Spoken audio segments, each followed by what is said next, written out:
bio, an intro, and he gave me this little short thing. The guy, I think he's great because he has the same name as me. Every time he stood up here and addressed this club, it has always been like pins and needles. What the heck is he going to say next? So, I'm not going to make you wait for him. I'm going to go ahead and give you his little small, quick, straight to the point intro that he gave me. He's the owner and operator of Simplify with Tim, providing you professional organization and cleaning services. The title of this speech, and it's going to be speech number 3, and it's get to the point. So I'm going to get to the point. You will face yourselves. Please welcome Mr. Tim.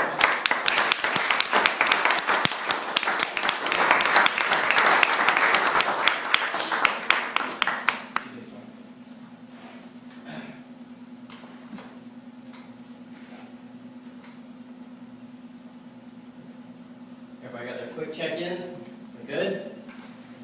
Good. How many of you honestly, when a car pulls up and it reflects you, you check your hair real quick? Or is that boogie there? I remember being in high school and I was around this really pretty girl. I always thought there was a booger sitting there. I always did. And she was a year older than me and I knew I had to show off to her, I had to look cool, but that booger was there. So I would sit there and do this the whole time. And she said, "Something wrong with your nose?" It was red as Rudolph. It was so embarrassing. Of course, there was nothing there. I'm going to burden you with another mirror in life. Not to drag you down, but it's there. The mirror's great. We check ourselves. Look for blemishes. But at the same time, there's another mirror in our life that we may yet ignore. Let me recap from the last seminar that I did. Called seminar. Elevated a little bit.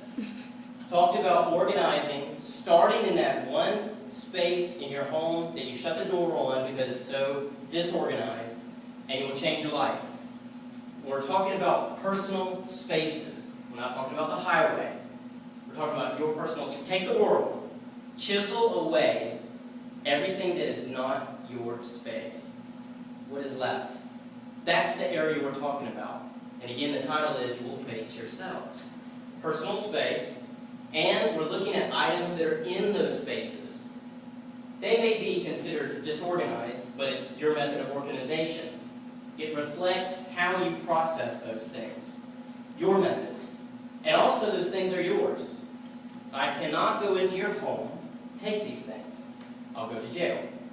Your space, your processing, your thinking, and your items. They reflect you. Remember, our personal spaces are reflections or outward expressions of who we are. Just as my speaking lets you know what I'm thinking, your personal space, the way that you put things there and the things that are there reflect your own thinking. Consider the proverb that says, "As a man thinketh, so is he." The way I'll say it, as you think, so you are. As we begin to organize, of course the title fits. You will face yourselves. A man goes to a pond to see the fish beneath the water. In time, he realizes he's looking at himself. The reflection is there. Don't think organization is a bunch of stuff you got to deal with. It's your stuff. In time, you'll realize you're looking at yourself, and that can be quite scary. But let me give you a brutal example of why.